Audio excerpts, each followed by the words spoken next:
Amani, Amandala, peace and love to everyone under the sound of my voice. Welcome to another Read Book Club discussion. Tonight we are discussing Chapter 10 of The Color of Law by Richard Rothstein. I am your host, Dr. Ma'ad, and I have with me my big brother, Brother T. Rolo. Brother T, go ahead and introduce yourself to the listening Hey, audience. hey, family, how you doing, brother T? Known as brother T. Wolo. Pleasure to be here for another Sunday discussion on Chapter 10. So, was it suppressed incomes? Mm-hmm. Cannot wait to get into this chapter. You can catch me on Instagram and YouTube if you want to see me turn some coins into rings. I always tell my family, is like, how many people do you see collect Jordans? You can probably name a couple people who collect tennis shoes and stuff like that for value. And then turn that question around and ask yourself, how many people do you know who collect coins, silver and gold? Well, here you go right here. Not many few brothers and sisters that do it. And I'm one that kind of broke the code in the community. And that's what I do on JT Coin Ring, just in case those from the community wanted to check out the page. Now, bro, I still got to get my Booker T. Washington coin from you. I still have that I for you. gotta get that coin is Yes. fire. I So we got the gotta connect. that and the Marcus Garvey coin for you. I gotta connect with you and get that. I do. It is like it's two silver coins, right? The Marcus Garvey one is a clad coin because they for the years that they minted it for Jamaica. Clad coin is like a copper and other alloys. The Booker Oh, T. okay. Washington is made 90% silver because they did that one in the early 1950s. Wow. Yeah. Mm-hmm. So family, make sure that you check out JT coin rings. I mean, and how cool is that to wear like to wear like your coins as jewelry? I remember JD, your sister JD, she showed Mm-hmm. me a one that you made out of she had a necklace around her neck. And then Yes. she Yep. had like a coin, and that's like what like wearing wealth literally, because this stuff appreciates over time. And so, like you said, that's a good habit, right? Yeah. To collect coins as opposed to, like you said, some people collect shoes, and they have a closet full of shoes, and people, you can buy the shoes for 100 and later on sell them for 1,000. But Yeah. Most definitely. like you Most definitely. said, like you said, how cool is that to actually invest in coins, like you said, Mm-hmm. silver and gold, Gold, and pass your platinum. coin and pass your coin collection down to your children. Real cool, real cool. So family, make sure you check out JT Coins. He's on all social media platforms. I follow him on TikTok, fire videos. I also Thank you. follow him on Instagram, fire videos. So make sure you follow JT Coin Rings, right? Yes. Yes. On That's all right. social media platforms. And so tonight, family, we're going to be talking about how they suppressed Black income, right? Like how Wow. they suppress Black income. And today is special, Brother T. You want to know why today is special? Today Why is it is special? special because today is Amoja Karamu. So happy Amoja Karamu to everyone under the sound of my voice. I just left the PLM family Mm, in downtown Baltimore City. We had a wonderful time just celebrating and loving on each other and celebrating family. He rented out a space, and you had different Black families. I brought my family out. We went through there, Brother T, like 15 deep. Okay. oh So we had wow. we had our Watoto with us, the elders were with us, the men and the women and the families were with us. So we had a ball. We started out, they had the drum call, pouring libations, different performances, face painting, and arts and crafts for the children. We had a beautiful feast, Mm, vegan, fish, chicken, you name it, we had it. They also had played a family fuse. That's what it was called. Not okay. family feud, but family fuse. So it's played a lot of family games. And when you looked around, Brother T, all Mm-hmm. of the decor, you see RBG everywhere. So red, black, and green balloons. Then you had the Umoja Karamu colors. So you had Mm-hmm. the red, the black, the green, the white, and the gold. And so Baba Awesome. Imhotep, he got up there and he talked about the importance of family, and how there's no way in hell we can build a Black nation without getting our families in order, getting our Most definitely. households in order, and getting our communities in order. Facts. And so shout out to Baba Imhotep and his divine complement, Mama Ife, and all of the people that I saw there today. It was just beautiful. I feel very full tonight, Brother T. Mm, Very, very full right now. And I'm not talking about my belly, okay? I'm talking about my spirit feels very full. And so anyway, family, I just want to say happy Emoja Karamo to everyone under the sound of Awesome. my voice. Want to salute some people in the building. I see our brother Wadley White is in the building. He said, peace and love, Dr. Ma'at and family. Peace and love to you. The Queen Mother, Amina, she's in the building. She said, welcome, peace, please like, subscribe, and share, right, with the world. She's right, family. Don't just come in here and get this good information for All yourself. Sharing it, right? Sharing is caring, family. So make sure that you like the program, subscribe to the channel, and share this content. Peace and love to Sister Crystal Denise. Sister Crystal, the warriors are ready. The young people are ready to start this youth book club. So I'm thinking that, you know, towards the end of January, when we come back from our hiatus from this book, you know, we'll start up the youth book club. But the young Watoto, they're ready. And so just let me know when, you know, get your Watoto together, Sister Crystal, and let's do it. All right. I see Ron L is in the building. He says B1 all day. All right. I see that African no hyphen. I'm sorry. African no hyphen is in the building. Albibi Fahodier to you. He said it was good seeing you tonight. Also, there we go. African no hyphen was there, Brother T. I told you we turned up. I told you that Awesome. Obama was fire. And so it was good seeing you as well, African no hyphen. So peace and love to you. The Queen Mother, Virgo Venom, is in the house. Virgo Venom says, good evening, family. Peace and love to you, Queen Mother. I see Gerald Meeks is in the building. He says, Hotep to you.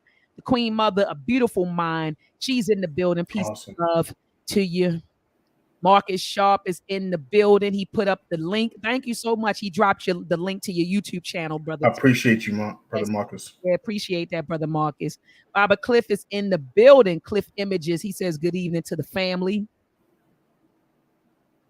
Let me see who else is in the building that I did not call. Brother Gregory Torrance. He says, Hotep to the family. Hotep to you. Miss Old Lady is in the building. Peace and blessings. The young warrior Brendan, the young Asafo Ascari is in the building. He said, hey, Dr. Ma'at, peace and love to you, warrior. And we have Drake the Great is in the building. He said, peace to the gods. Peace, Netta. Peace, Netta. How you doing, man? All right. So, all right, family, let's get with it. So tonight we're talking about how they suppressed the black. I just said black incomes, but the incomes of black people. And so, Brother T, do you want me to play that video first that you had sent me on IG just to show our people that this information is starting to really get around? Yes, most definitely. Please do. I'll play that first. All right. So, family, I'm sharing my screen with you. Brother T had inboxed me this video, and he said that Dr. Boyce Watkins posted it on his page, but he said that Dr. Boyce Watkins had grabbed it. You know how it is on IG. Everybody shares videos. And so Brother Lord Jamal had posted this video of Ricard Rothstein. And, you know, that's the author of the book that we're reading. He was talking about like redlining and how they created suburbs and things of that nature. So I'm going to go ahead and click this so you can hear him speak. So this information, people, is getting out, and I'm so happy it is. So here we go. Oh, let me make sure, Brother T, that I click the daggone audio, because, you know, people in the chat, Doc, I can't hear nothing. Y'all they get me fast. They telling me in the chat, sister, I can't hear anything. So here it is. So this is the video right here, fam. 1,000 homes in one place. What bank would be crazy enough to lend a developer the money to build 17,000 homes or 15,000 homes in one place for which he had no buyers? We were in a suburban country at that time. People thought the whole idea was lunacy. Who's going to want to live in a single-family home when they can live in the city instead? Any of these developers, the only way they could get the capital to build these giant subdivisions was by going to the Federal Housing Administration, submitting their plans for the development, for approval of the construction materials they were going to use, the architectural design, the layout of the streets in the subdivision, and an explicit commitment not to sell a home to an African American, required by the Federal Housing Administration. The Federal Housing Administration even required, as a condition of these guarantees, developers like Levitt to place a clause in the deed of every home prohibiting resale to African Americans or rental to African Americans. These deeds still exist in these homes today. They're no longer enforced, no longer enforceable, but they're still there. What was the consequence of this? Well, those homes in those days, in all of these suburbs, they sold for $10,000 or less, $8,000, $9,000 a piece. In today's money, that's less than $100,000, probably $90,000. African Americans who were prohibited Not they didn't want to, not because they didn't like living among whites. They were prohibited from moving into these suburbs, and they could easily afford to do so. Any working class family can afford to buy a home for $90,000, roughly twice national median income. Those homes and developments like that now sell for $300,000, $400,000, $500,000 and more. The white families over the next couple of generations gained, you can do the arithmetic, 200, 300, 400, $500,000 in equity. They used that equity to send their children to college, to take care of medical emergencies, to take care of economic downturns, most importantly, to bequeath it to their children, who then had down payments for their own homes.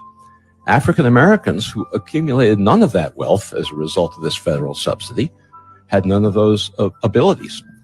Today, nationwide, African American incomes are on average about 60% of white incomes. African American wealth today is 10% of white wealth. That enormous disparity between a 60% income ratio and a 10% wealth ratio is entirely attributable to unconstitutional federal housing policy practiced in the mid-20th century that has never been remedied. It's a constitutional violation. Of course, it determines the ongoing racial inequalities we have today. Woo!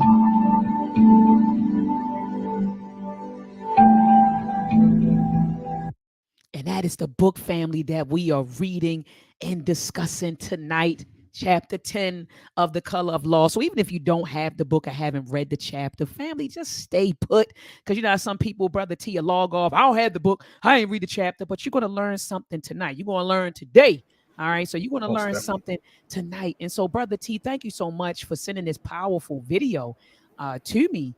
You know, and you say you got to play this for the people. And I'm like, yeah, like he dropped a lot of stuff. He was talking about like, yeah, like look at them homes were selling for 9,000 and 10,000, and today going for $500,000. Do you know how much money that is, family, that we missed out on? And he said, what do? They're living better and sending their children to college while Right. we're struggling. While we're struggling. And like he said, it never was remedied. You know, so Never. it was an issue, you know, a problem that was created by our federal government, the FHA. So it their the policies, family, and it was never remedied. Brother T, do you want to add? You got to sit back and think about this, Dr. Ma'at and family, is that the ability to send your child to college today, you're talking about an average of 20 grand a year. So when you can take the equity from your home, about 80 grand, but you think about it, the homes that were bought in the 50s were bought at the price of anywhere from $15,000 to $20,000 in these new suburbs. Houses are worth anywhere from 400,000 plus. That's a lot of equity that's built up in that home that you can send anywhere from 2 to 3 kids to college with no problems. We have an issue today with student loans being forgiven, and they're laughing at us. The ones who took out the money should be ashamed that they're asking for a handout. Well, we were told to go to school to better ourselves. And later on in this chapter, the beginning pages talked about if they just get the education, they could do better and they can build it and live in these better homes. Well, we've been bamboozled to that. Now, the simple fact that our families, that our grandparents could not give that living ability to give them money while they were living by taking the equity from their homes and to gift that to the grandkids. Well, some families, majority of white families, had that giving. And I remember it was parental welfare, it was called in the book by Thomas Shapiro, correct? Yes. So that parental welfare was not able to be given to a majority of African Americans based off the suppressed incomes, plus also the inability to build and live in homes that would have created that equity. We were robbed for that opportunity. So yes, majority of us have to ask for forgiveness for these loans because hey, our jobs still today do not pay us enough to take care of some of these things. If you don't believe it, check the research, check the stats. Okay, so we are still paying for that burden that was created based off the information that's in this book. And Dr. Ma'at, you did also share a clip of a home association apologizing. Here it, yeah, here it is. Here it is. I got Okay, it on the. Yep, absolutely. there you Keep going. go. Keep going, brother T. Go ahead. Go So ahead. this California Association of Realtors apologizes for past discrimination. So family, we always get some naysayers that come in our way, Mm-hmm. creating an obstacle, saying that what is this information doing for us today? What is this information from the past teaching us today? This is an opportunity for us to see it in works, family, because people are being awakened with this information. Things like this is happening. The California Association of Realtors apologized for past discrimination, and Dr. Maat's going to explain this a little further. Yeah, absolutely, brother T. I just want to drive home the whole. I just kind of want to do a rewind. I see brother Jamel. He says the book, The Color of Law, is a mind blowing documented truth. It absolutely is. And I want to kind of just give a summary of what we learned in this book, a quick summary of what we learned in this book. The federal government, the local government, homeowners associations, regular old white folks, all of them were complicit in the racial segregation in America. All of them were complicit in it, and they call it de jure segregation. But everybody was complicit. So you had the federal government who had the FHA loans, the VA loans. They were giving loans out to these developers who were building suburbs where they were locking out. Some of them call them suburbs or projects, but they had these developments that they were building all over the U.S. that were all white, and they locked us out. They said, look, and the FHA explicitly said, we will give you this loan under the condition that you will not sell any of your units to black people. So they did that, family. So you had the FHA, then you had the VA. The VA discriminated against us, wouldn't give us loans to get into these to buy a home. Then you had the developers building suburbs, exclusively white suburbs. So white folks were in these exclusively white suburbs. And then they may build some, segregated black projects. But remember, brother T, we learned in this book that they would pick the undesirable plot of land, and they would build, little projects for black people there that didn't have all the amenities that the whites, had. Then they use zoning. Remember, they use zoning. So zoning was a way of discriminating America. So, they made sure that white communities were zoned as residential, whereas black communities were zoned as industrial. So what does that mean, family? That means when we go into the black community, we wonder why, it's always a store, it's always stores and businesses and clubs and bars. Well, that's because our communities were zoned as industrial instead of residential. So they use zoning. Then sometimes, brother T, remember they would rezone communities to make sure that they locked us out. So they use that. Then you had the government pass the Highway Act, I believe, of 1956 or 1957, where they basically started building a highway system, and they used that to destroy black communities, right? So the highway system. What else did they use? School segregation. So they would close down. And let's say that there was a community that they wanted to make all white. They would close down the African-American school there and move it across town somewhere, which would force black families out of that community. And then next, the community was all white. So they did stuff like that. So they used school segregation. They used racial covenants, racial deeds, okay? Homeowners associations. We learned in this book that that's how and when homeowners associations started, family. It started with them saying, we want to lock black people out.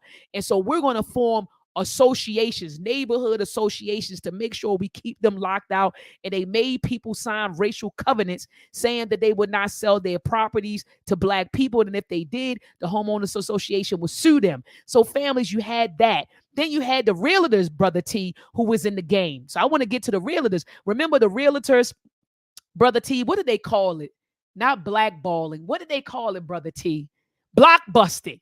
That's what they called it. So the realtors would try to, they would play, they ran game on white folks too now. And so when they wanted to bust up a block, they called it block busting. They would go around and scare white folks and say the Negroes are invading your neighborhood. So white folks would start selling their houses at little to no money, and they would take those houses and turn around and sell it to us at 3 and 4 and 5 times the amount that the house was worth. So block busting. So now here we go. We come here to an article that was just published in October, on October the 25th, 2022, where it says the California Association of Realtors apologizes for past discrimination. Look at all of that. Brother T, look at that. And so people probably, when Richard Rothstein wrote this book, people probably thought that he was bat crazy. I want to say something else, but my mama might be watching, but probably thought he was crazy. Now you have the California Association of Realtors apologizing, says for past discrimination. It says one of the nation's largest state associations publicly acknowledges once supporting housing discrimination and details its efforts moving forward to promote equity. Oh, so now you want to promote equity. You know, Dr. King, I'm telling you, Dr. King was ahead of his time. Dr. King said, justice delayed is justice denied. So we sitting here like, and there may be some black folks that are saying, yay, but the damage is done, man. Can you think about how much wealth that we were that we didn't have access to, brother T, that we couldn't pass down for generations, and now you want to come with this Johnny come lately apology? So anyway, it says that one of the nation's largest state realtor association is joining a growing chorus of real estate industry groups apologizing for racist historical practices and promising action to support equal access to housing in the future. We don't want just equal access. You need to right this wrong. You need to right this wrong. And those brothers and sisters forget an apology. You get what I'm saying, brother T? And okay, yeah, you want to make sure in the future it doesn't happen again.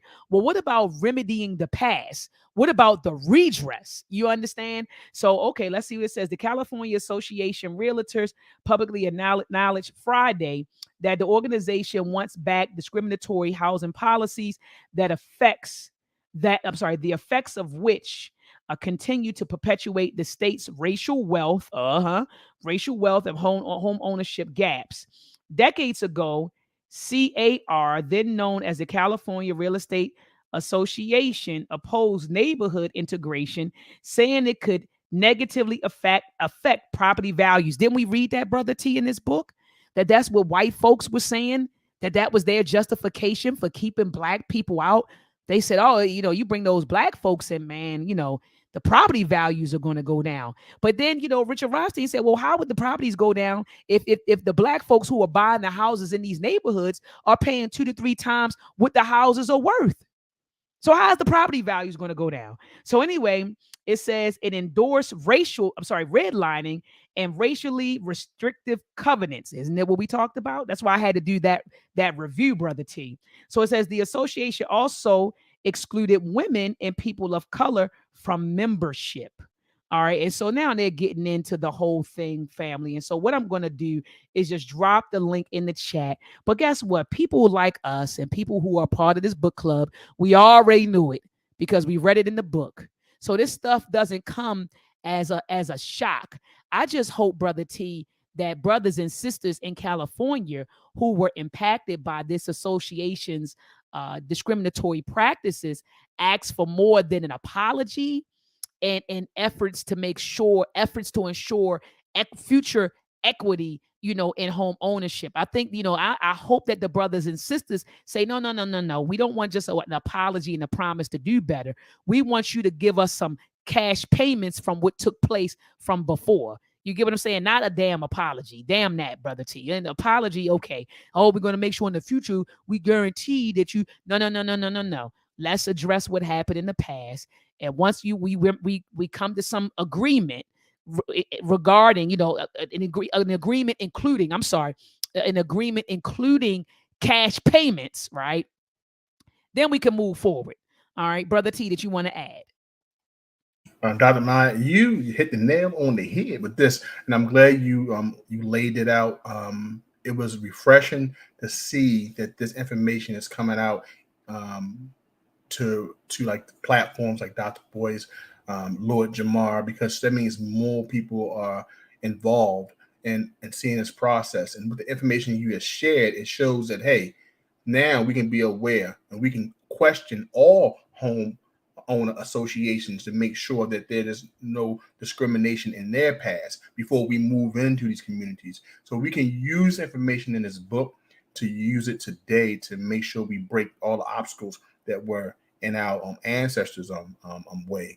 One thing I wanted to stress was that with this restrictive covenants that's been exposed by this homeowner association, we have to look and see how much was lost and what communities that blacks in California had to go live when they was denied access in this community. Like I know Chino Hills and things like that in California that that blacks kind of build up and the wealthy was there. So what happened to the blacks that had to move out? Because we know today California is very expensive to live in. So Absolutely. how many did it affect? How many went into bankruptcy? How many lost their homes? How many had to live in the outskirts of wealth in California? All of this needs to be brought to the forefront so we can remedy it. Having this apology, how many people have seen it? Did the politicians, the residents in that community see it?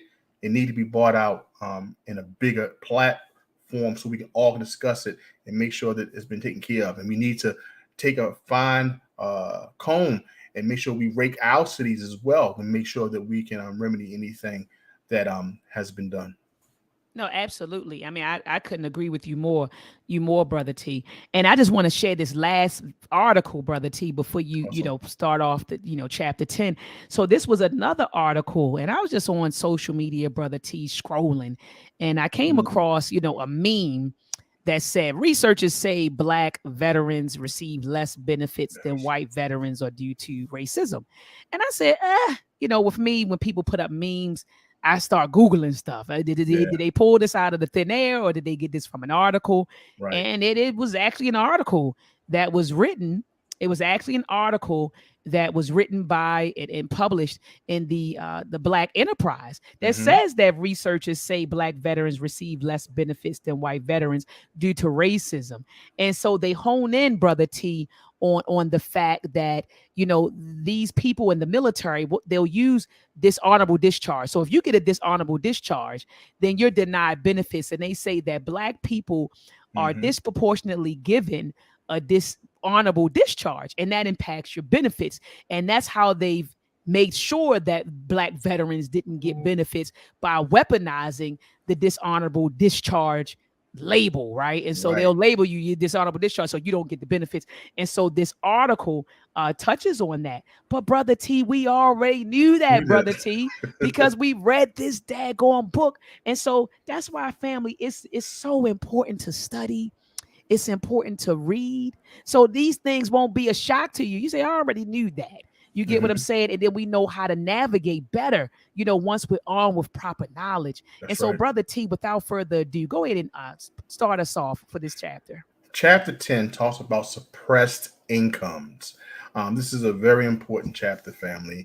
And it started off with a picture from one of the leaders of a union, a black union. His name was Joseph James. It started off on this chapter, and that's like them sitting there, and what they're doing is fighting for equal pay and rights. They once again they realized that they were getting paid less and they were getting limited access to them high paying jobs. So even in the unions, they were forced to pay still the fees, even though they weren't being represented.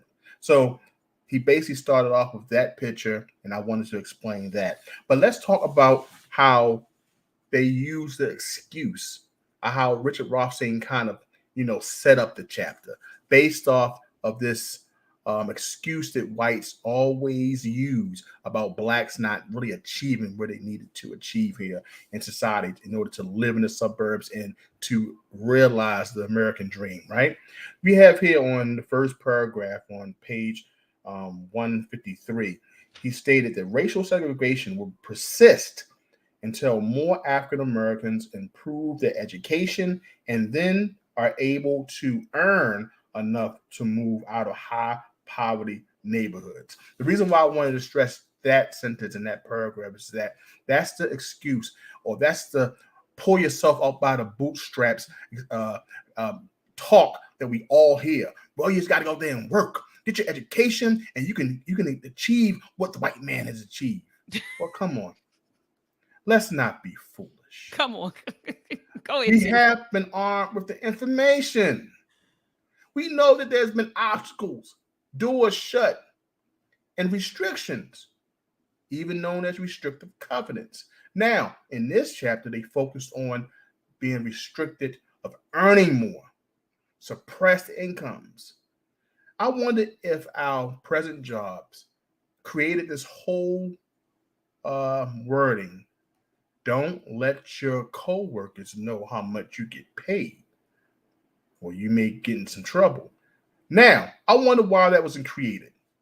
Because maybe if I know that me, a black histotechnologist, next to a white histotechnologist, I may get paid less, even though I may have more education. But if I discuss with my coworker and take that information to HR, they like, you're not supposed to discuss pay. Why? Is my pay being suppressed? Well, this happened years ago on a scale, and it was done in their face. And they would either when they had opportunities to work near their job, which we learned later on in early in the chapter, there was restrictions from that, not working near your job. There's even tales in this chapter that people still work 60 to 100 miles away from their job. Can you imagine driving 60 to 100 miles? Number one, when you finally have opportunity to find work, you're only limited to work what? Guess what?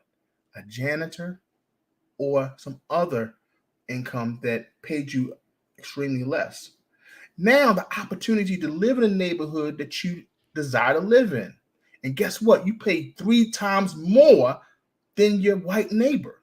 Mm-hmm. And you also pay more in taxes, the hidden cost of being African American. So when I say that, the excuse that's always thrown at us, get the education, work hard, and you're able to experience the American dream. As we saw from previous chapters, and now in this chapter, it's stating that this is what we had to do in order to really move ahead.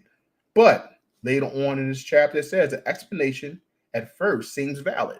Doesn't it seem valid? Work hard, get an education. Haven't we all heard that before? The explanation at first seems valid, but we cannot understand the income and wealth gap that persists between African Americans and whites without examining governmental policies that purposely kept black incomes low throughout most of the 20th century. When we had the ability to finally work where we needed to work, and we finally got homes close to where we work, they say, you know what? They need disposable income in order to gain access to certain things. What can we do? Let's pay them less. That's right. Let's pay them less. This is how Richard Rothstein started this chapter, chapter 10, suppressed income. Dr. Mott, you want to add on? Absolutely. At the bottom of the first paragraph, Brother T, Mm-hmm. I love how he explains that, you know, how we typically say, and I'm just paraphrasing, I'm not looking at the book, I'm looking at you. But Okay. you know how typically, Brother T, we say the generations get better and better. Each generation, they make more money. So it gets better each generation. So my children will be making more than what I made. My children's Mm-hmm. children will make more than I made. Richard Rothstein tells us at the bottom of the page, you typically stay in the same bracket, you know, as your parents, you know, and in so Right. many words, he's basically saying that you inherit the social economic status of your parents. So Wow. if you belong to the poor working class, if your parents are poor working class people, then Mm-hmm. 9 times out of 10, Their children will be poor working class people. Their children's children will be poor working class people, and your children's children. In fact, in Dr. Michelle Alexander's book, The New Jim Crow, Bro, she said that we have a 12.5% chance of upward mobility. So that means it's an 87.5% chance, right, that you are going to be born into and die in the same social economic status as your parents, your grandparents, and your great grandparents. So cut it out. Stop lying, talking about it get better and better and better. And so I just wanted to add what he said at the bottom. I'm paraphrasing it. These are just my words, but I just wanted to add that to the conversation. good gracious. I'm glad you added that because that just brings it home. Destined to fail. Inherit. So when we do make it, because we're strong people, we figure out a way. But this information that we're arming ourselves with brings us closer because now it takes us right where we need to be with the knowledge so we can kind of bust down anything that we need. But we have to realize why we were held back. Absolutely. Page 154, we want to go to the top chapter, part of the beginning chapter. So, an account of de jure residential segregation has to include not only how public policy geographically separated African Americans from whites, but also how federal and state labor market policies, with undisguised racial intent, depress African American wages. Now, in addition, some and perhaps many local governments taxed African Americans more heavily than whites. The effects these governments' actions were compounded because neighborhood segregation itself imposed higher expenses on African Americans. Now, even if their wages and tax rates had been identical, the result, smaller disposable incomes and fewer savings for Black families, denying them the opportunity to accumulate wealth and contributing to make housing in middle class communities unaffordable. If government purposely depressed the incomes of African Americans, with the result that they were priced out of mainstream housing markets, then these economic policies are also important parts of the architecture of de jure segregation. Once again, if you have no access to extra capital, you can't save for your children's education. When you have no access to extra capital, you cannot buy a better home. If you don't have access to extra capital, you can't plan for retirement. What does that do? You work until you die. Mm. Your children are left to fend for themselves. You don't have adequate health care. Mm. These are plans put into place. We have to create an opportunity, create a different playing ground based off this information. But that part of the chapter on page 154 brought it home. With no access capital, we can't make nothing happen. Come on.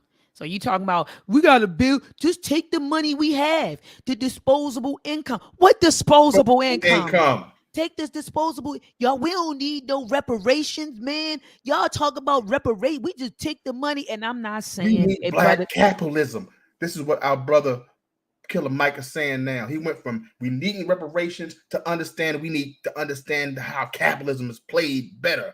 Brother, I love you. I love your fire. I love your intellect. But stop telling our people this information. Right. I was The thinking the color same of thing. money showed us where the black capital came from. It came from Richard Nixon because he wanted to diffuse black power. Come on, brother T.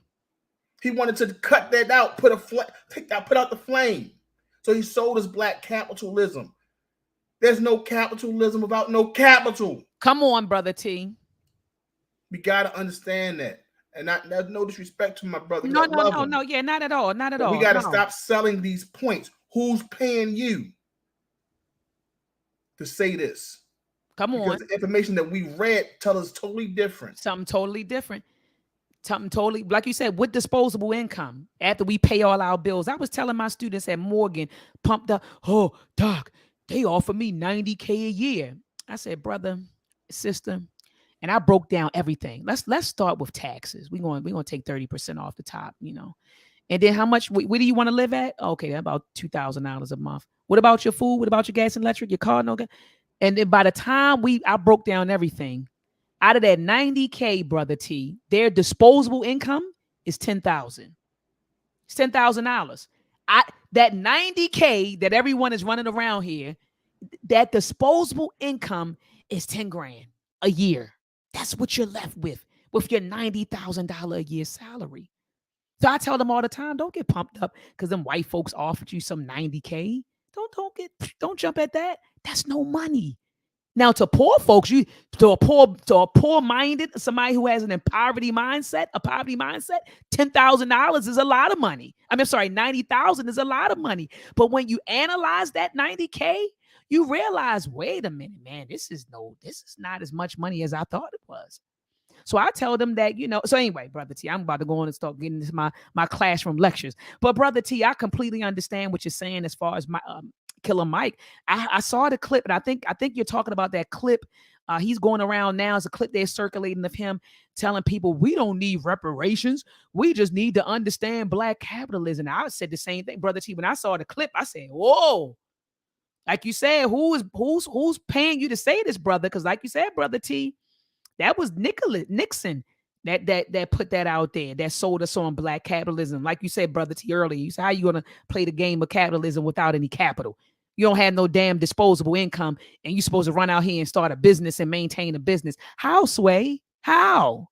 So anyway, Brother T, at the bottom, I love how he gets into a discussion of like the sharecropping system. So a lot of people, when we talk reparations, people will go back to slavery. We need reparations because of slavery. Do you realize all of the stuff that happened to us post chattel slavery? You get what I'm saying? Post chattel slavery. So post chattel slavery, post Emancipation Proclamation, we entered into the sharecropping system because remember, those Southern whites, they had a whole economy that was built on our labor. And so they had to think of ways to continue to exploit our labor, to utilize our labor. So they developed the sharecropping system. And think about our poor ancestors, Brother T, who they say, oh, you're free, but those ancestors, all they knew was that particular plantation. That was home to them. So a lot of them didn't have the means of, I don't want to say the means because we had the skills, but we didn't have the knowledge to go out here and start our own businesses and go. So a lot of people, not a lot, I don't want to quantify it, but some of our ancestors stayed. They stayed. And so they developed this sharecropping system where they continue to work the plantations and grow the crops, right? And then at the end, Brother T, remember the noun, I guess, boss, because he's no longer the slave master, but the boss would sit down with our ancestors and say, well, you know what? I'm going to take out for, the supplies, the equipment, I gave you shelter. I'm taking out for that. I gave you some clothes. I gave you some food. And so they set up a rigged system so that we always end up owing them at the end. Remember, so literally, we never made money from the sharecropping system because they devised it such that we always owed them at the end, right? Brother T, are you there? Did he freeze, family, or did I freeze? All right, Brother T, let me remove this one out of here. Okay, so I was like, did I freeze or did he freeze? Okay. So I was just talking about how we always owed Brother T the sharecropping system. So they set up this rigged system so that we would never ever make any money. Right. Okay. And so we would have to continue to work for them and labor for them. Then they also had the convict leasing system. So remember, they were locking black men up and black women up. They were using those vagrancy laws. And so they would lock black folks up and then they would lease convicts, to once we were labeled as a convict, they would lease us out to different people, so they could utilize our labor. And they still do this today in the prisons, paying our brothers and sisters 30 cents a day. and they in there making shoes and all kinds of stuff. And so they still do it. But anyway, brother T, so they had the convict leasing system. So after slavery, they devised different ways to continue to utilize our labor, to exploit our labor for themselves. And they made sure that we did not enrich ourselves. So at the top of page 155, I love how he mentions the book by Douglas Blackman called Slavery by Another Name. I actually have that book downstairs, brother T, and I wanted our book club to read that book. Okay, but Slavery by Another Name, it says it estimates that from the end of Reconstruction, so we know that Reconstruction started in what, 1965, and it lasted until 1977, so 12-year period, right? So from the end of Reconstruction, so we're looking at 19, I said 19, woo boy, 18, y'all, 1865 to 1877. So at the end of Reconstruction, we're looking at 1877. It says until World War II, the number enslaved in this way. So we're talking about the convict leasing. We're talking about the sharecropping system. It said exceeded 100,000 people. So 100,000 Black people were caught up in the convict leasing and the sharecropping system. So he says that mines operated by U.S. Steel alone used tens of thousands of imprisoned African Americans. Okay.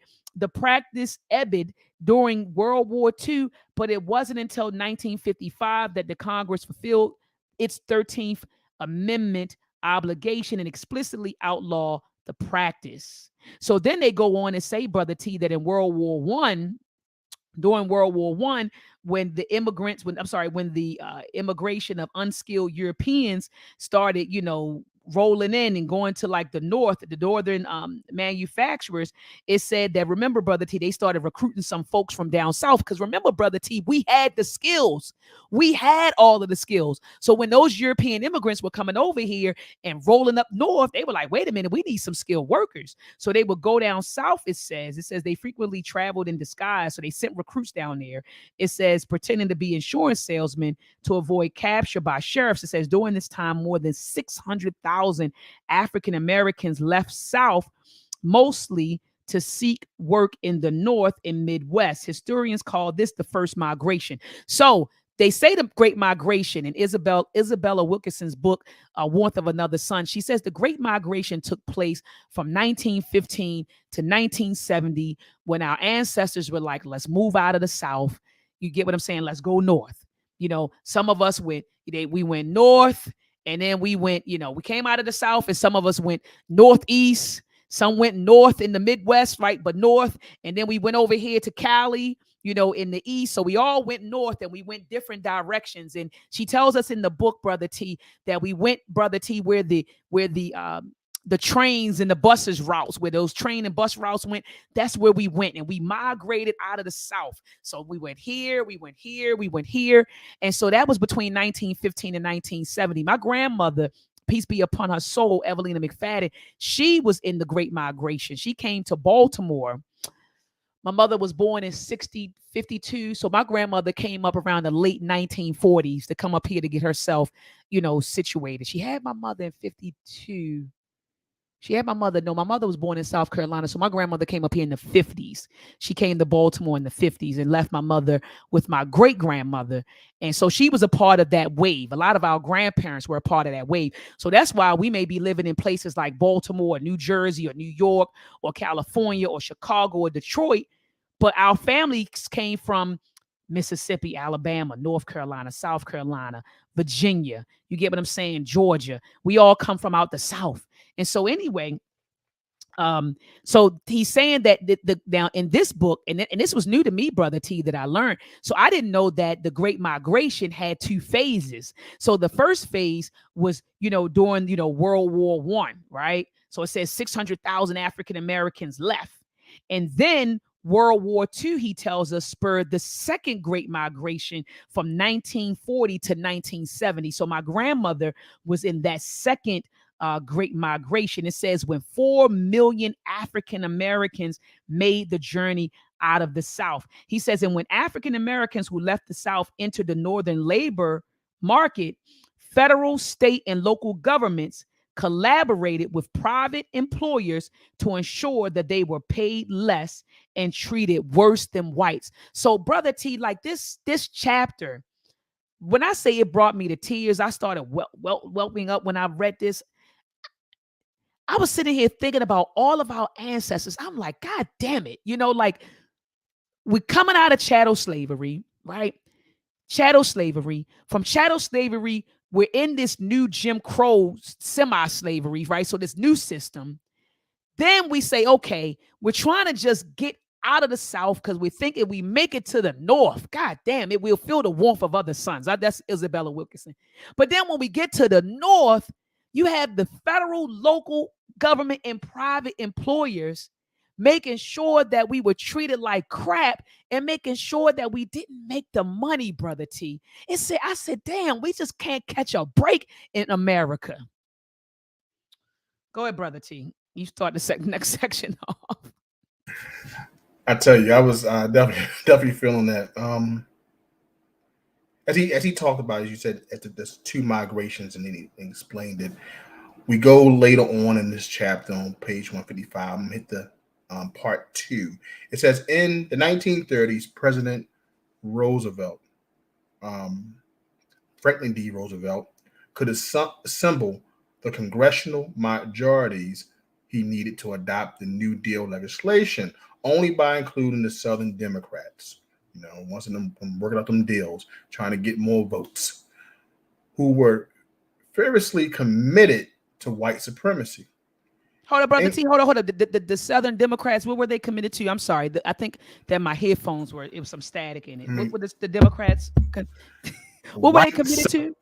White supremacy. Oh, thank you. Okay. All right. I think we heard it clearly. I heard it clearly. I heard it clearly. So we have the president negotiating with white supremacists in order to get more votes. Once again, who were fiercely committed to white supremacy. In consequence, Social Security, minimum wage protection, and the recognition of labor unions all excluded from coverage occupation in which African Americans predominantly basically off agriculture and domestic service. State and local governments behave similarly. When, for example, in the mid-1930s in St. Louis, constructed a segregated hospital for African American patients, a contractor hired a single black tile setter. White union members protested, and the city fired the contractor and announced it would no longer use any firm that employed African American labor. I had to read that. One black slipped through the cracks, and the punishment was the whole contractor got fired. Once again, the government said, I said no. So now you're prohibited. It's almost like when one white person who said, let me sell to the blacks. And the courts said, that's right. Restrictive covenants won't be, accepted, encouraged. But the homeowner association said, nah, we still protesting. Then the other neighbors said, we're going to protest and make sure we either scare them out. This right here, the government said no. We basically said, we're not going to give you a contract if you break this covenant, which was not to give African Americans anything above agriculture and what was the second? Domestic services. So once again, we were locked in a certain field of occupation. Now think about this. Think about 10 occupations that we do today. And think about majority of the high-paying occupations that we don't even strive to go for. Think about that today.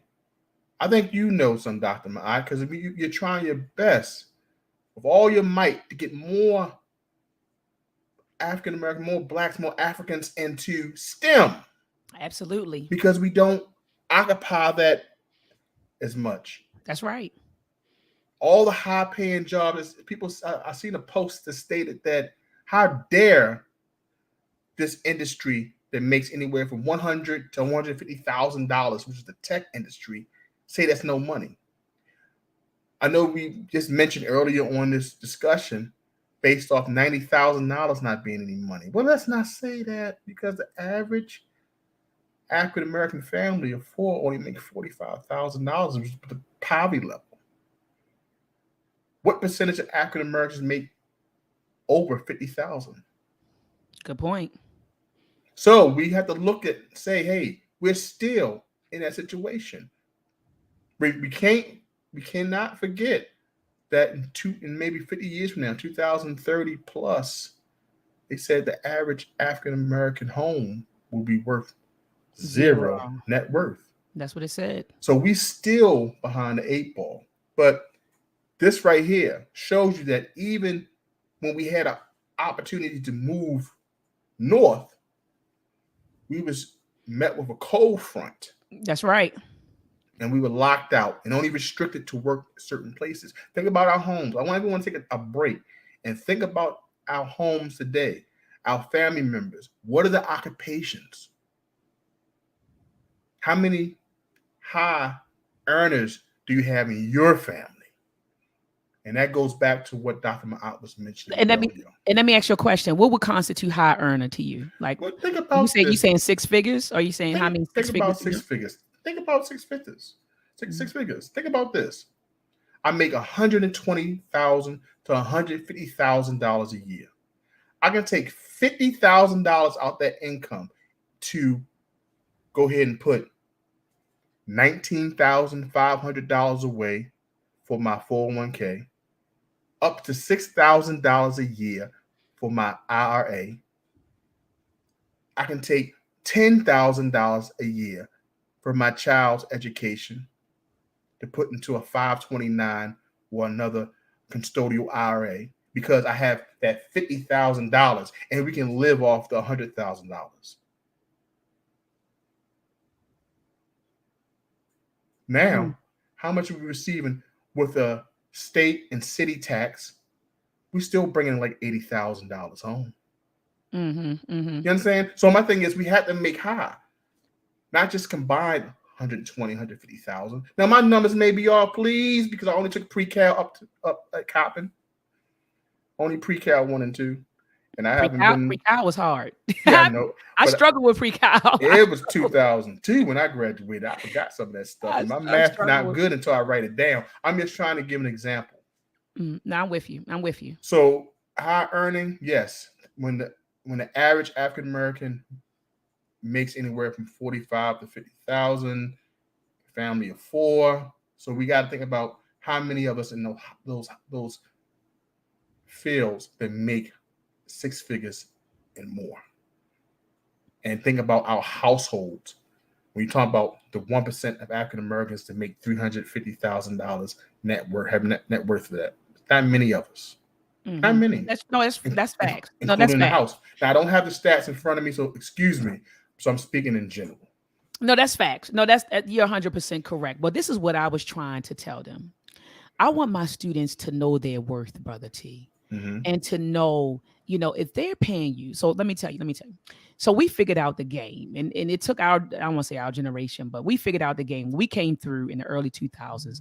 We said, okay, these defense contractors are paying us. And at this particular Mm-hmm. time, it was about 54, 55,000. Okay. Now, when you come out with your electrical engineering degree, you're making about 90K, maybe, right? 80, anywhere from 80 to 90K. Mm-hmm. And so, but we figured it out. We figured out when we graduated early 2000s, like, okay, they're paying us 54, but we get in the game. And then when I say get in the game, we're working for Lockheed Martin, Northrop Grumman, like I said, Boeing, some of those defense contractors. And what we figured out, brother T, is that they'll pay us 54,000 a year, but they're getting the contracts from the government and billing the government at $300 an hour. So you got me, you're paying me 54,000. I'm working a contract that you're billing $300 an hour for. You know what I can do, brother T? I can start my own LLC and I can go and get my own government contract. And that's exactly, shout out to my big brother Andre Harris. This brother did that and became his own contractor. It makes 300,000 plus dollars per year. So this is what I was telling them. Don't be so quick to, you jumping at 80K and 90K. You can make so much more if you understood the game. So when I'm in there, brother T, we're teaching them the game. They get them white folks to give you 80, 90K. But guess what? They'll put you on a contract where they're making, a $250,000 off of, or 300,000 a year off of, and they're paying you, so you can actually cut out the middleman and go directly and get the money. And I know black engineers who are doing that, brother T, who are doing that. One brother, I'm looking at him right now. I gotta call my father. I know his name. I'm looking right at him. He has two sons. He started his own company, sent his two sons to school. They actually went to Harvard, and he sent both of them to Harvard to get their engineering degrees. And they're doing the same thing, making 300,000 a year. So I'm telling my students not to knock 90K or knock, but understand that you could be making so much more. Don't let these white folks pay you pennies when you could be making a few 100,000 a year. You get what I'm saying? That's my whole point. That's the point that I was trying to make to them. Know your worth. Know your worth. You're spending all of this money in college and you jumping to make 80K a year, and you could be making 300,000 or $250,000 a year. So that was my point. But I don't want you to think that I'm like knocking people that make that amount of money, but I'm telling them the money is out there. Here's Because the these game. Here's because the blueprint. these professions are now being open, and now there's a path to get there. Absolutely. The restriction is not there like our ancestors and our elders here. So Exactly. I just wanted to show that, and I'm glad you said that, Dr. Mom, because now, Sister Amina stated basically that even the bonuses are like $100,000 in some of these STEM professions. She's But like right. I said, that's in 2022 and beyond, Right. Facts. because 1957 we was restricted to only domestic and agricultural work. So now that door is opening. We can definitely make it. I'm Oh, just saying brother that T, I think still the there average. you go. You back. You back now. Go ahead. I'm sorry. The average is that, guess what? 45 grand for a house for the four. So now that we're now getting to get the education, and that's, some of them take 4-year degrees, some take certificates, some take job training. People get into STEM. It's there. The opportunity is there now. Now it's making sure there's a door that's opening that more of us can get in and take advantage of these opportunities.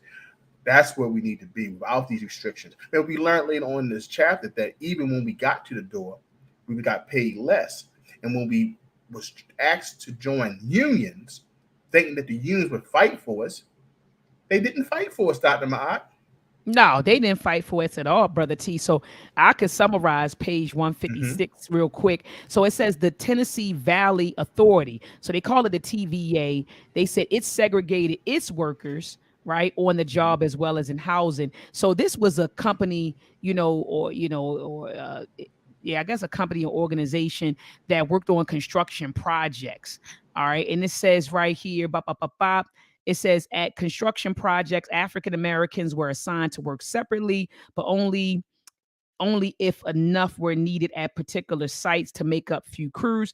If not, then African Americans were denied work entirely. No African Americans were permitted to be promoted to foreman or other supervisory roles in the TVA. The first National New Deal program, the Federal Emergency Relief, adopted in 1933, disproportionately spent its funds on unemployed whites, frequently refused to permit African Americans to take any but the least skilled job. So, like you said, brother T, they made sure that we were in jobs that didn't require much skill. They made sure that we were underpaid. Sometimes they made sure that we didn't get jobs at all. And so then it says right here, similar policies later prevailed under the National Recovery Administration, so the NRA. It says another New Deal agency established in Roosevelt's first year. It established industry by industry minimum wages, maximum hours, and product prices. It says Coles routinely withheld benefits from African Americans that white workers enjoyed.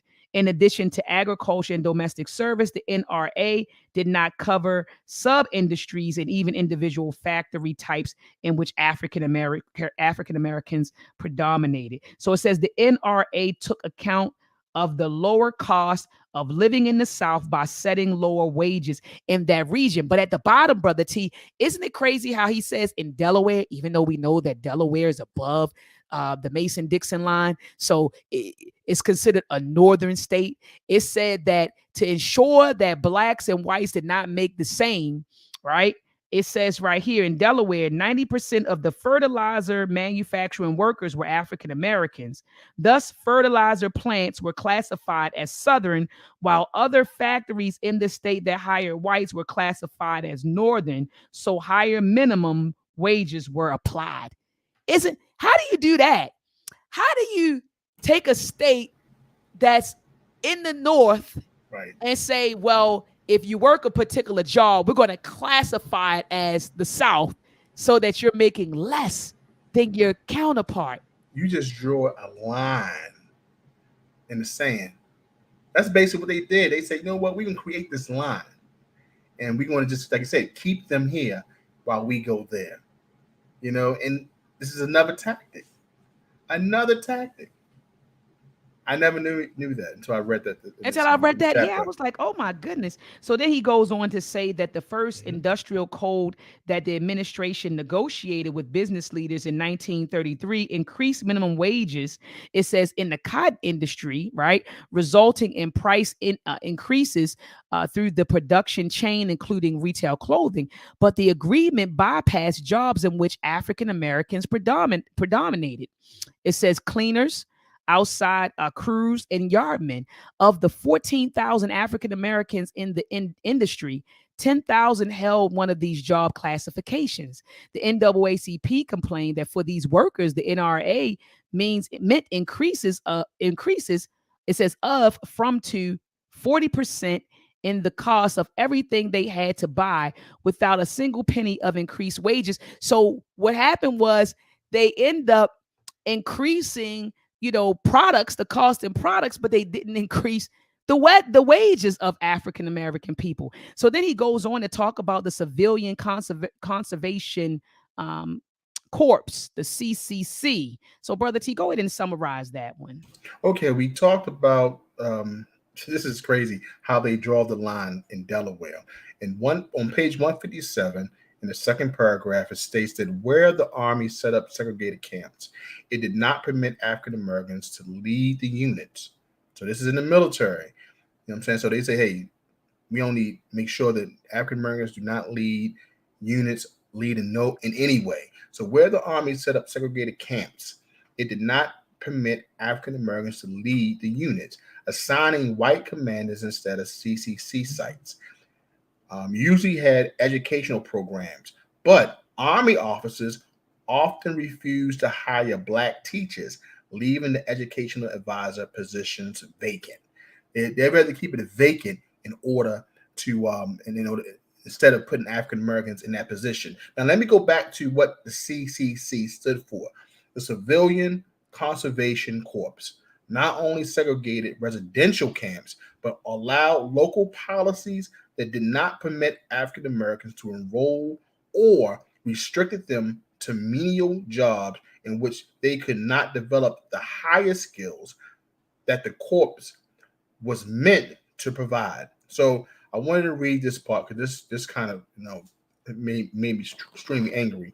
So in Florida, announced that it would not accept African Americans, while Texas officials declared that this work is for whites only.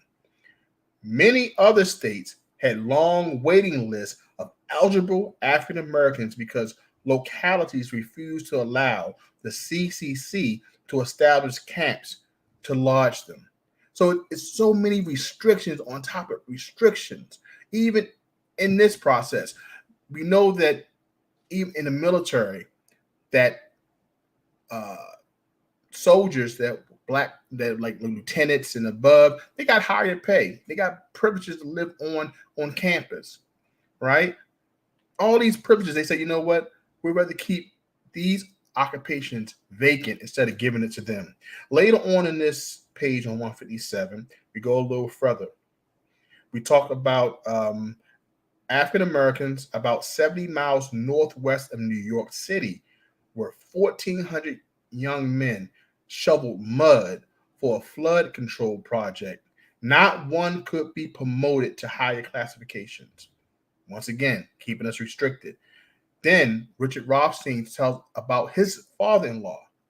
My father-in-law told how in a white CCC camp, once again meaning the Civilian Conservation Corps, he claimed to know how to type, although his skills were minimal. Then quickly learned to do so after persuading the supervisor to give him a clerk's position. He was then able to send a few dollars back to his parents, helping them to keep them and his younger brothers and sisters from losing their home.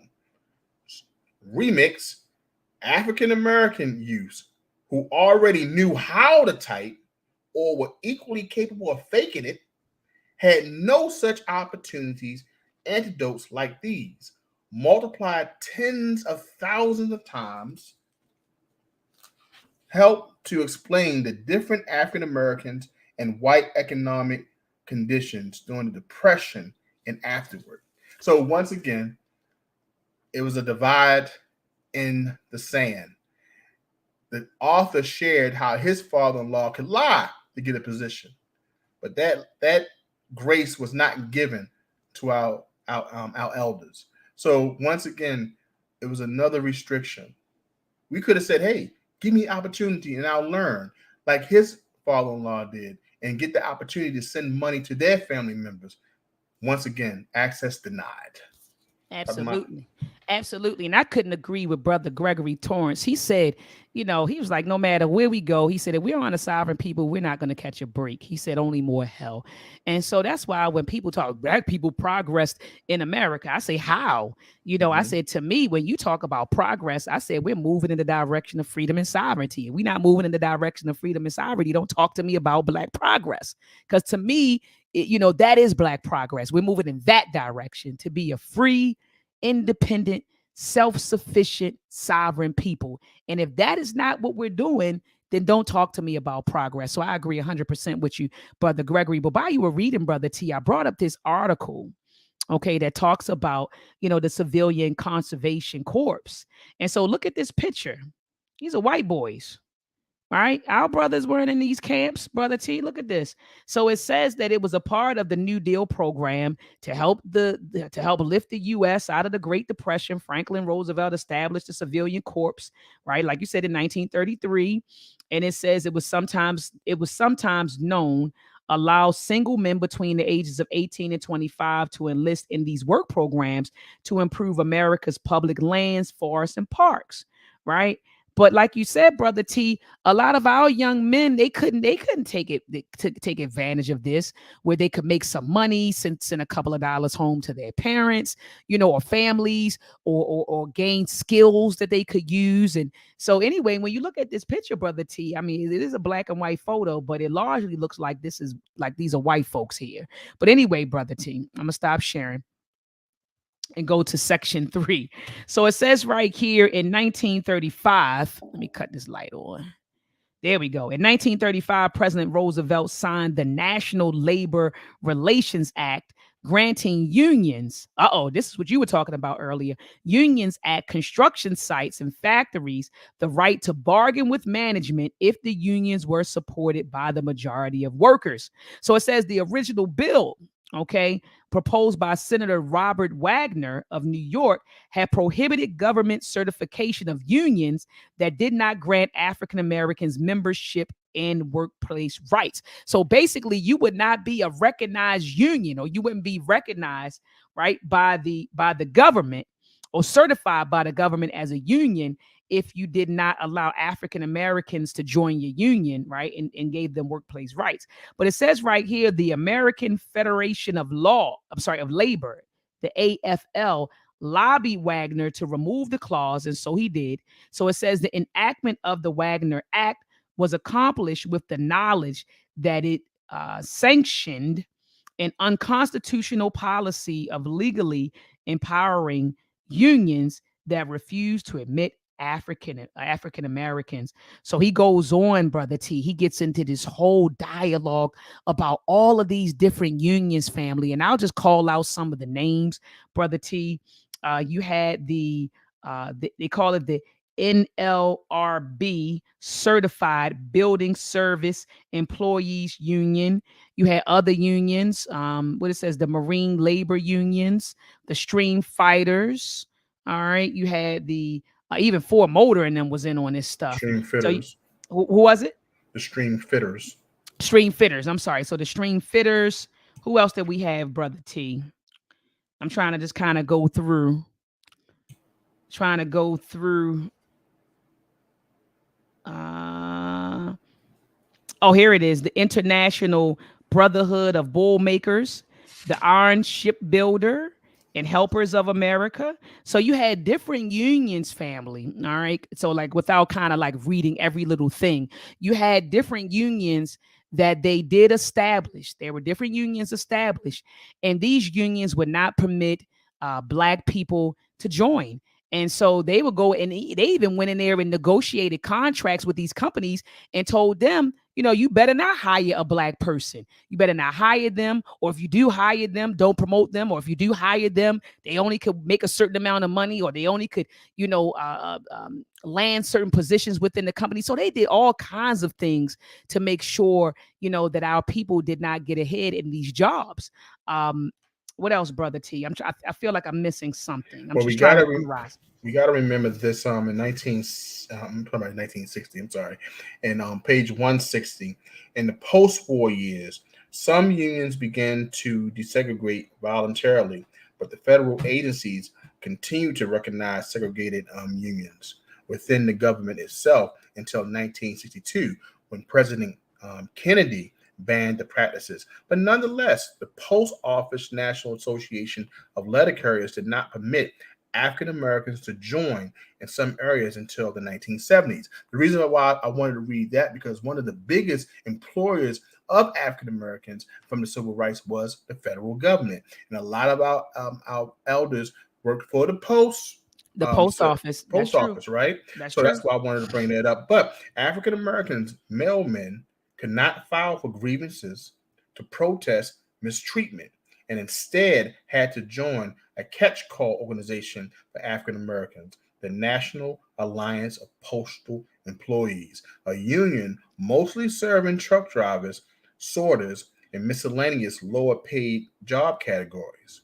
Now, the alliance, one member later recalled, didn't have the clout with the local postmasters the way the letter carriers did. So African Americans were less likely to receive promotions, consideration of vacation, time preferences, and other job rights. Now, the construction trades continued to exclude African Americans during the home and highway construction. We talked about that earlier in the previous chapter.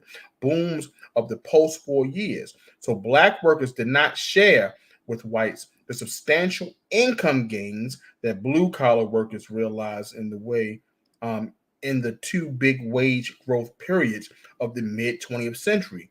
What is that? War production and subsequent suburbanization. So, war production and the building of the suburbs. African Americans were neither permitted to live in new suburbs nor, for the most part, to boost their incomes by participating in the suburban construction.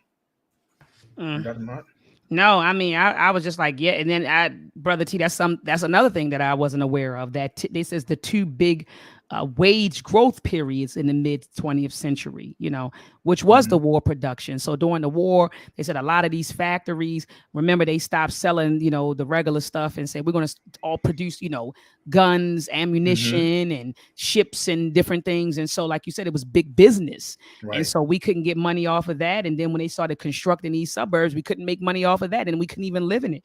So I wasn't even aware of that. But Mhm. I know he goes on to say that in 1964, the NLRB finally refused to certify white only unions. But it says right here, it says, although the policy was now changed. The agency offered African Americans no remedy for Right. decades of income suppression that flowed from the unconstitutional embrace of segregation.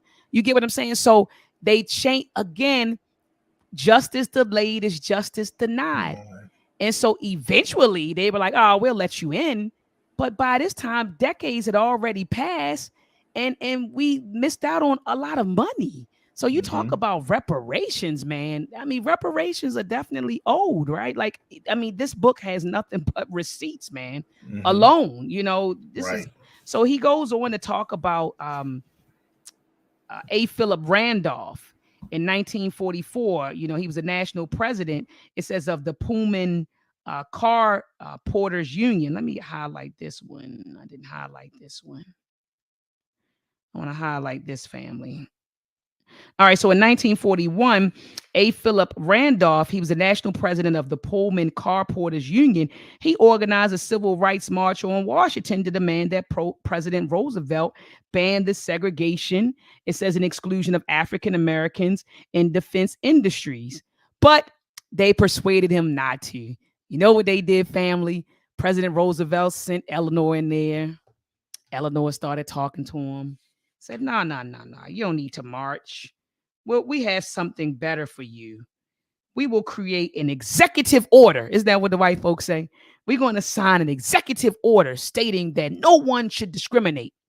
Remember, family, when you don't have enforcement behind these executive orders or these laws or these policies, when there's no enforcement, it's simply words on paper. Okay.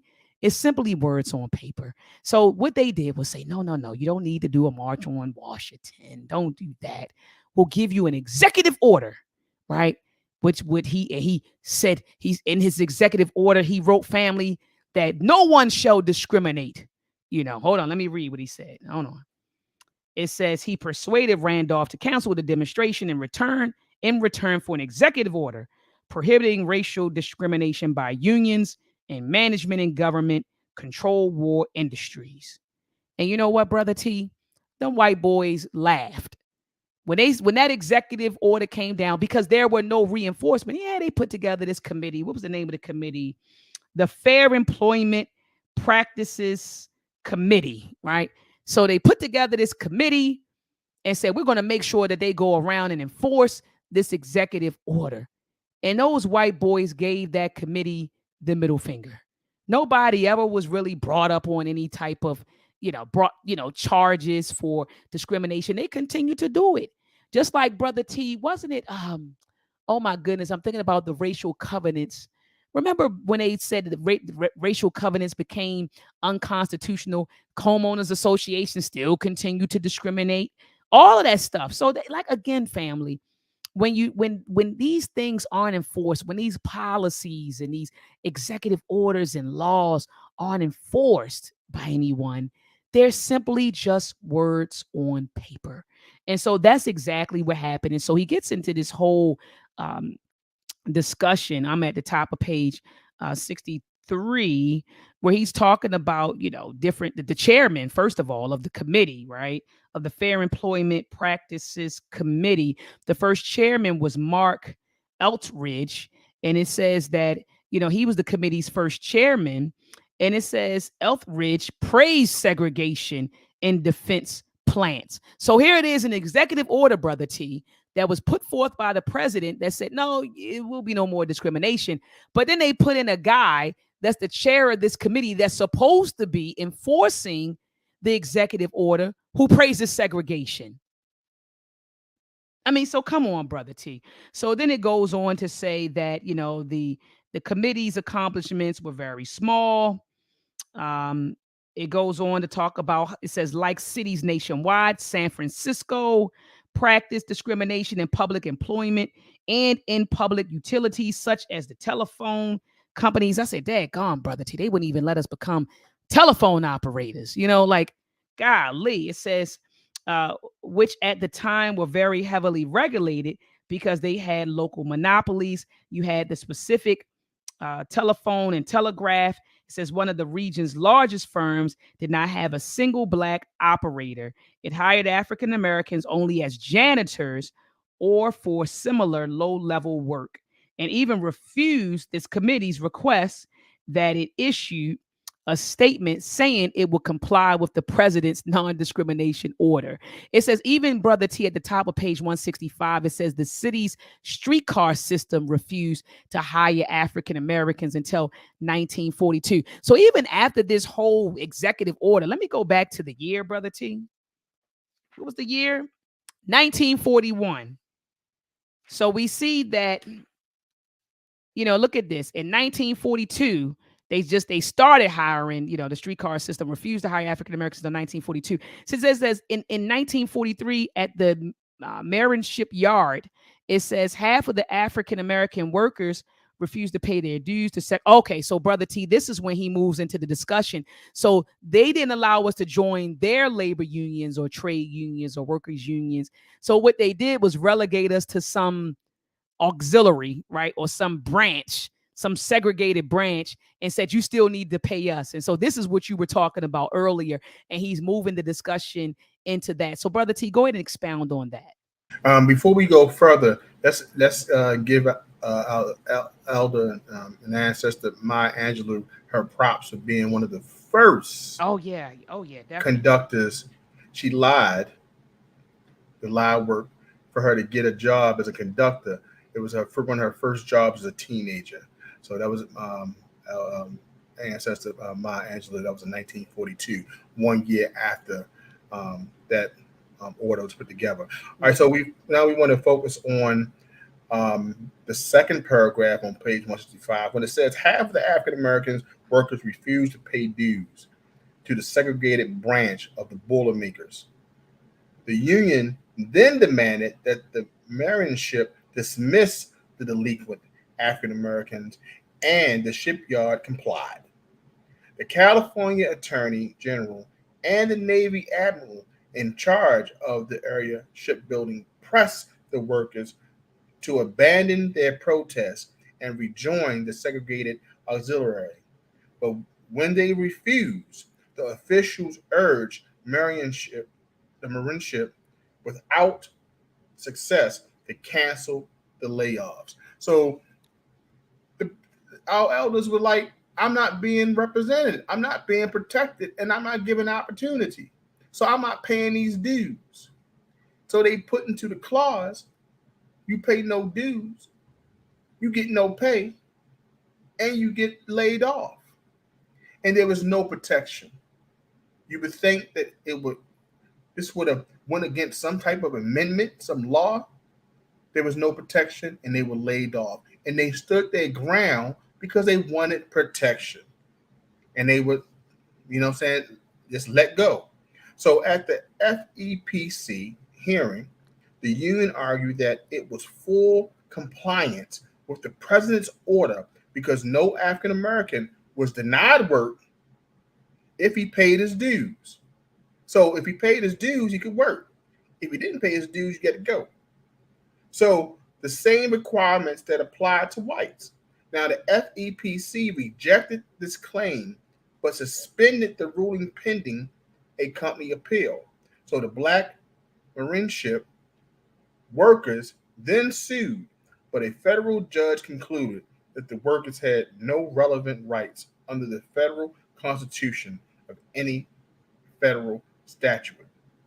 So once again, even when they took it to court, the government stands firm and says, I'm not protecting you. Mm. So why pay?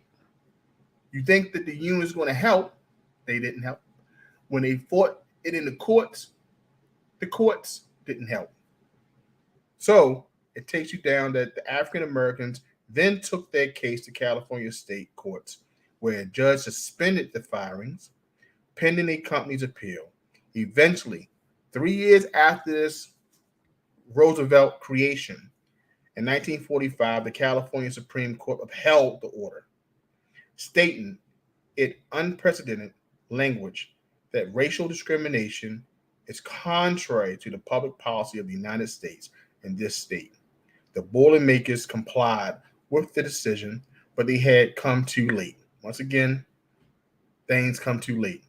At the time of the California Supreme Court ruling, 25,000 Come African on. Americans worked in the shipyards, but the war was ending. 8 months later, the number had dropped to 12,000. What's Again, that quote? justice delayed is justice denied. Denied. So they delayed, and finally said, okay. But by that time, we weren't even working there anymore.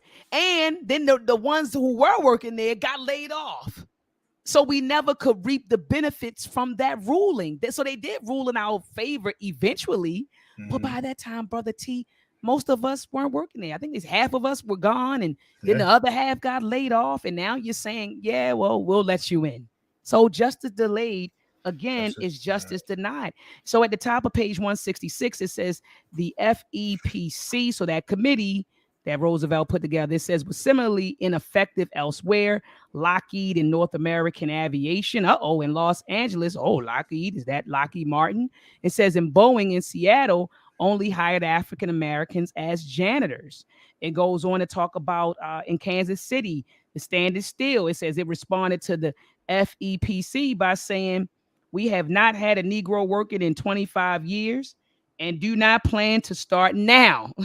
In St. Louis, it says the small arms Mm. ammunition plant employed 40,000 workers at the height of World War II and initially refused to hire African Americans. It says it responded to civil rights I'm sorry, demonstrations by setting up a segregated production line for Black workers and agreed to include them on an integrated line only when the war was winding down and most workers were laid off. So again, that's another example of justice delayed being justice denied. Brother T, I don't know if we skipped a part, but do you remember where some of these companies would rather hire white women than skilled Black men to Mm-hmm. work? Remember, they would get the white women. They was like, man, they were running out of bodies. And remember, they said, oh man, so we can't fill these positions with the white men. So where do we look? They look past the Black men with the skills and then got the white women. I said, and I put in the margins. I don't know if we skipped past this. I said, wow. So the Black men who had the skills, they said, we don't want them. They went and got white women before they went and got the I brothers. mean, you gotta think about it. Eleanor was pushing women rights movements and stuff at that time as well, right? She But was. didn't start including Black women at all. So I'm sure Black women didn't get the job over the Black man. But just one of the things we have to look at is that our Obama, when he became president, he shared how his grandfather and grandmother worked. Had benefited from the GI Bill and had the benefits, and his grandmother worked in creating wartime needs as well. So she was one of those women that benefited. So we understand that Obama lived this whole grand white life in the benefits from that Mm-hmm. side of his family. His grandfather benefited from the GI Bill, and also he benefited from the ability to get the education and also the ability to get the home. And his grandmother benefited also in employment while her grandfather was out in war.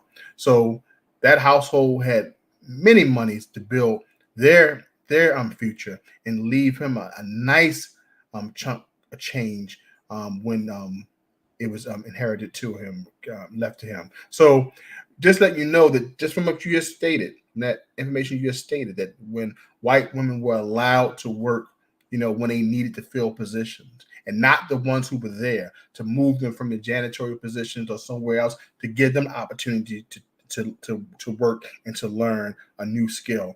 So just once again, access denied. Absolutely. Absolutely. So then Brother T, he moves on, and let me see that the top. I'm at the top of page 167. It says non-compliance with the president's non-discrimination order did not affect the company's federal contracts, Mm-hmm. partly because Roosevelt administration's enthusiasm for racial equality, while genuine, was lukewarm. More important was the president's conviction, hard to dispute, that every other objective had to be subordinated to winning the war. So that's where his energy was. He trying to win the damn war. Okay, so you talking about racial equality, that wasn't at the top of his list. It says, but even granting this premise, it says the unconstitutional treatment of African Americans called for remediation, if Mm-hmm. not during the war, then afterwards. Right. So, okay, then what happened afterwards? So your focus was the war, but after the war, why didn't you redress what was going on or what happened to African American peoples? So it says, then afterwards, yet the federal government's complicity in the suppression of African American labor rights and Mm-hmm. opportunities was never addressed. Not then and not since. So then he goes on to talk about in 1944, the GI Bill was adopted to support returning servicemen. And we already know, Brother T, from reading The Color of Money Mm-hmm. and from reading this book, that Black veterans could not take advantage of the benefits of the GI Bill. Right. So it says Mm-hmm. the VA not only denied African Americans the mortgage subsidies to which they were entitled, but frequently restricted education and training to lower level jobs for African Americans who were qualified to acquire greater skills. In some cases, local benefit administrators refused to process applications to 4-year colleges for African Americans, directing them to vocational schools instead. Mm-hmm. Servicemen, as we just saw in that article that was published by the Black Enterprise, it says servicemen with dishonorable discharges were ineligible for benefits under the GI Bill, and African American soldiers were disproportionately received dishonorable discharges, some for protesting segregation in army towns. Isn't that crazy? So just for participating in a protest, they gave you a dishonorable discharge, and so then you couldn't take advantage of your VA benefits. Like How this, many of us? right? How many, How Brother many? T? Like how many? And so at the top of page 168, it says in the mid 20th century, job seekers depended on state employment offices for referrals to vacancies and training programs. As a war measure in 1942, these agencies were put under the control of federal organizations, the U.S. Employment Service, which generally refused to enroll African Americans in the training for skilled work. Its instructions to local offices advised that if a company failed to specify a racial exclusion in its request for workers, the office should solicit one, assuming that the firm might have overlooked the opportunity to state it. Oh my gosh, Brother T. So they're saying if the company didn't say it, they're like, ho, ho, ho, wait a minute. You know you can put a racial exclusion clause here. So the company might not even have been thinking about it, Brother T. Right? But Mm. you had the U.S. Employment Service come along and say, you know what, you know what, you know what? You can put a racial exclusion clause in your statement, right? Where Wow. we don't have to hire Black people. So even if the seed wasn't planted, even if they didn't do it, the seed was planted for them to do it. You get what I'm saying, Brother T? Mm-hmm. So he goes on to say that these practices Mm. continued after the war when placement and training services were returned. I'm sorry, training services, yeah, were returned to state control. In 1948, for example, 45% of all jobs placed with the Michigan State Employment Service were for whites. Down to the now, let's go to the 1960s. Let me cut this light on because I can't see. It says a 1960s executive order covering contractors on federally funded construction projects prohibited racial discrimination and required affirmative action to recruit African Americans. Yet, when a new central office was authorized in Oakland, California, right, on land cleared by displacing more than 300 families, mostly African American, we knew that. It says not a single Black plumber, operating engineer, Mm. sheet metal worker, iron worker, electrician, or steam fitter was hired for its construction. Also, and I've been shout out to the Bay Area, my family, Brother T, um, my family lives in the Bay, so I have Okay. cousins. So in my grandma, well, So my grandmother left out of South Carolina, came to Baltimore. Then Okay. I had two uncles who left Baltimore and they went to California. My eldest uncle, he went first, and then he took his baby brother with him to California. They settled in like first, I think they went to like the Bay Area, then they was in Sacramento, and so like that whole area around there.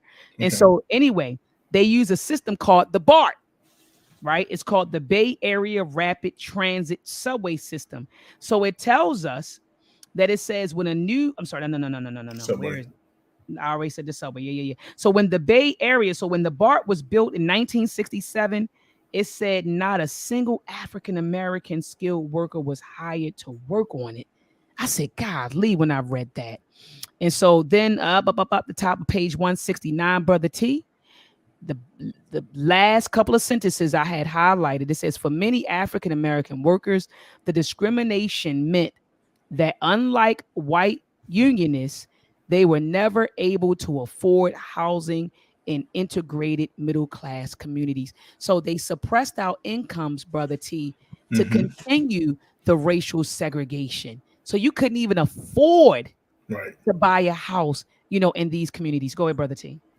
As we go further, and we still talk about how we could save less, can't do much when you don't have any money. You have little money to really make any major moves. And later on in this chapter, on this page on 169, it goes to say African Americans could save less from their wages because in some, perhaps many cities, discriminatory property assessments left them with less disposable income than whites with similar earnings.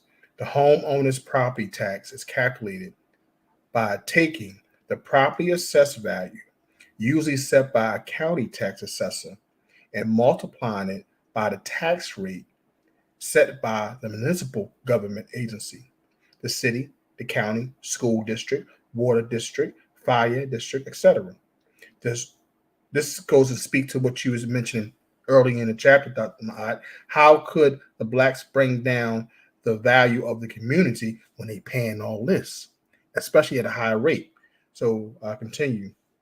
So the total tax rate is the sum of rates set by each of the public entities. Each one sets its property tax rate by dividing its total budgeted expenditure, how much it expects to spend in the coming year, by the total assessed value of all properties in its jurisdiction. Assessed values do not have to be the same as the market values, but a fair and non discriminatory system requires that all properties be assessed at the same percentage of their market values.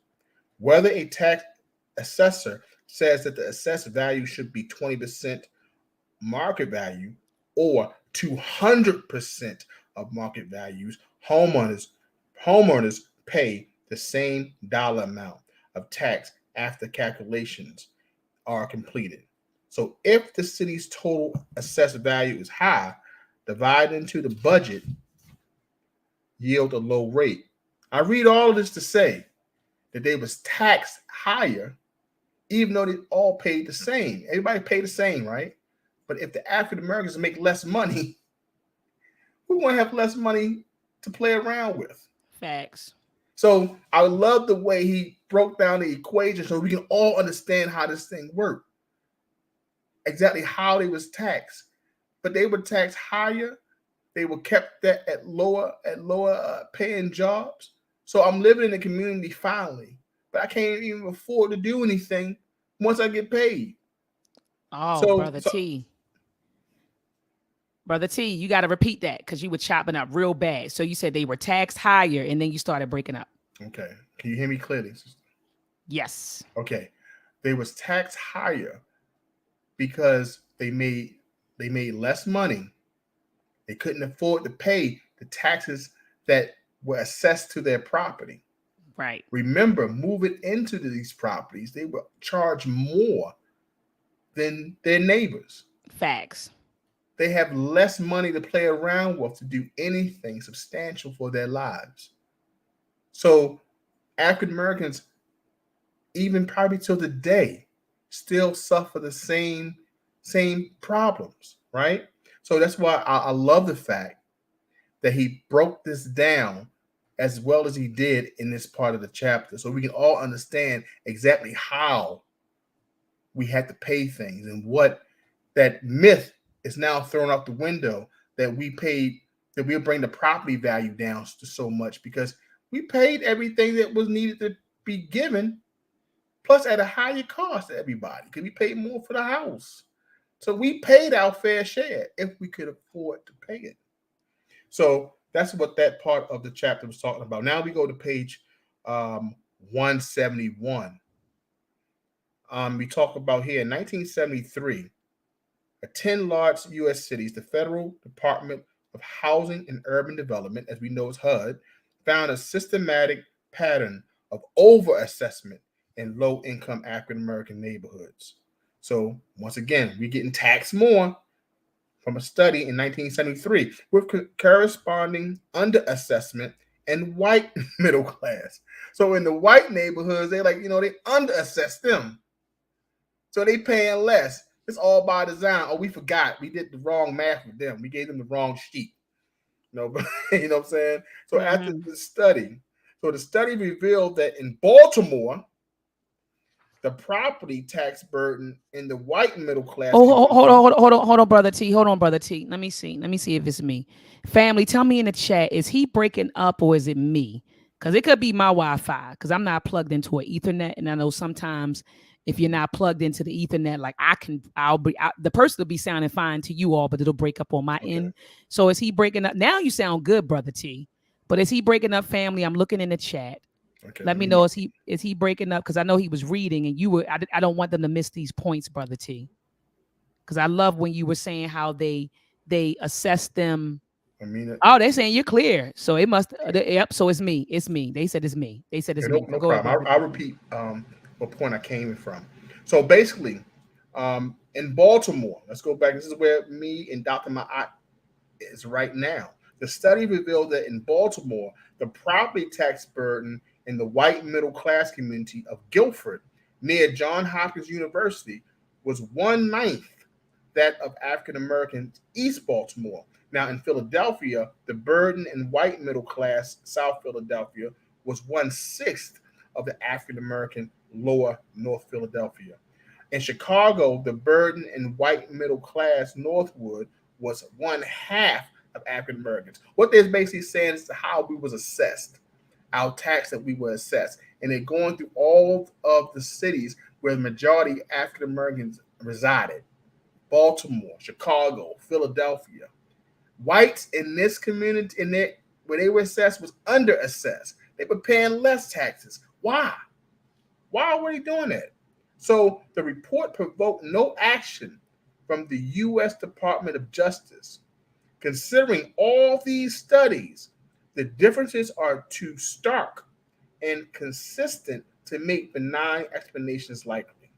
The higher property taxes paid by African American owners and through their landlords, the African American renters, contributing to the deterioration of their neighborhoods. After tax, families had fewer funds left for maintenance, and some were forced to take in boarders or extended family members to pay their property tax. I just wanted to bring that point up, is that these are Mm. all of the factors that cause us to have less money. We was taxed on every level. We had nothing to pay. We had to even bring on family members to live in our homes to help us to pay it. And so once our community started to deteriorate, they once again blamed us and said, look at these slums. Look at them. They can't take care of what they got to take care of. They're not working. Because we were put in a position, and this has shown that we could not make it without having those extra funds. So No, absolutely, brother T. Absolutely. And so I'm glad that you broke that down and showed how it happened everywhere we were. So you said Baltimore, Chicago, Philadelphia. I'm Mm-hmm. sure Detroit probably. I don't even know we be Detroit because we're over True. there too. You know, like you said, Detroit, Oakland, everywhere we were. Like you said, we're paying Mm-hmm. higher property taxes Right. than anyone else. You know, and not even just higher property taxes. We pay for higher everything where we are. Like you know, so you in the back in the day, we go to the corner store. You know, they may sell us a bag of chips, you know, for 50 cent or, you know, 75 cent. You go out into the county, that same bag of chips is 25 cent. You get what I'm Yep. saying, brother T? So those corner stores, those mom and pop stores in our communities, you go somewhere outside of the communities, you pay less. They Even don't, go ahead, brother T. I'm sorry. They don't have to pay that much to operate, Exactly. and they know this tax more. Everything, gas and everything, costs more in the hood than it costs out in the county. Absolutely. Like you said, gas, at those convenience stores, you Yes. know, so the candy, whatever you getting at those convenience stores, sometimes, you know, and then think about it, you know, there are not a lot of like supermarkets or Walmarts, you know, in the hood, and so, you know, we go to the corner store to go buy toilet paper and paper Mm-hmm. towels. And so you may go down there and spend a couple of dollars on paper towels, but if only you live near a Walmart, you get a whole pack, brother T, you know, with 6 rolls in it. You get what I'm saying? So, like you say, you spend more money. Right. So we shoot, it goes beyond just property taxes. We can tax, period, you Period. know, in our communities. So, brother T, moving in, what page are we on now? And I'm Are we sorry, because now I going think to go? I think you Yeah. summarized 70 and Yeah. 71 pretty much. Now I'm going to page 172. The creation of racial ghettos was Mm-hmm. self-perpetrating. Residents in a community where economic disadvantages is concentrated, itself depressed disposable income. We still talk about how this income, because everyone asks the question, why can't we get ahead?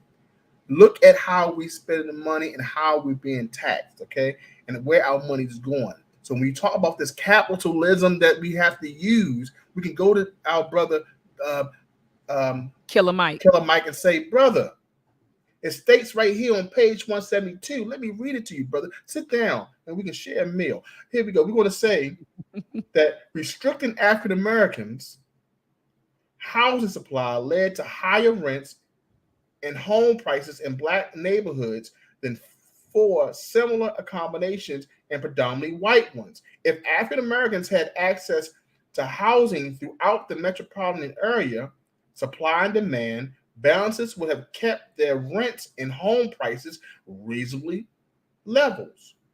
Without access, landlords and sellers were free to take advantage of the greater demand relative to supply for African American housing. Why? Because we were denied the homes in the suburbs, which were cheaper. Remember, whites had an incentive to move to the suburbs, they had funding. We were denied the funding.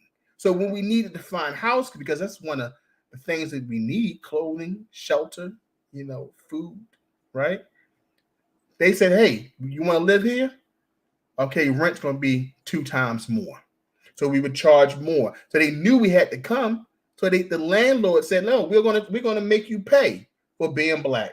So this exploitation persisted throughout the 20th century and was well understood by economists and social welfare experts. African Americans, of course, understood it as well. In his autobiography, Langston Hughes described how when his family lived in Cleveland in the 1910s, landlords could get as much as 3 times the rent from Mm-hmm. African Americans as they could whites because few homes were available to Black Americans outside the few integrated urban neighborhoods. So landlords, Hughes remembered, subdivided apartments designed for a single family into 5 or 6 units, and still African American incomes had to be disproportionately devoted to rent. So once again, they say, we can make more money. Let's cut this house up, put more in, and still majority of their money, because they was low pay, had to be devoted to their living situation. And I think that the if you look at the percentage, they say your home should be no more than 10 to 15% of your income. So what about if today your home, because of where you live, is anywhere from 25 and 30% of your income? I think that's the way it is. Mm, By golly, we mm, still living that today. mm, I'm just saying. Hold on, brother T. You gotta give yourself the beep beep beep beep beep beep. You It's gotta not get it. working, but beep, beep, beep, beep. Hold on, I got something. I got something for you. Hold on. Where my speak your speech? Hold on. This is. I thought you had the bit. You said it's not working. It was working earlier before we I, went live. Remember? I know, but as soon as I start turning the mics and stuff, It started messing up. So Speak your speech. Speak your speech. Speak your isn't that speech. suspicious? Isn't that suspicious? You know what I'm saying? It's oh all man, suspicious, Dr. Mahat. oh man. Well, we go on to page 174. Mm-hmm. We talk about the Ford plant. We mentioned the Ford plant many times in this book. So we talk about in California, the Ford plant had a sister facility in Edgeworth, New Jersey, on the Hudson River, just south of George Washington Bridge. They talk about how the same technological factors that made Richmond plant obsolete in the 1950s affected the Edgeworth plant, locked in by the river on the side of the Palisades. Okay, let's go back to the meat of this right here. With zoning ordinances, like many in the country, may well have had a racial intent because it says that by these workers retired, their jobs were taken by younger African Americans who lived in Newark and New York City.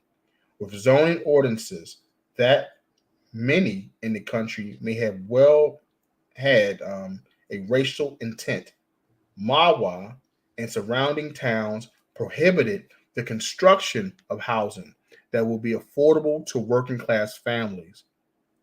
In Mawa, for example, the minimum lot size for house construction was a full acre.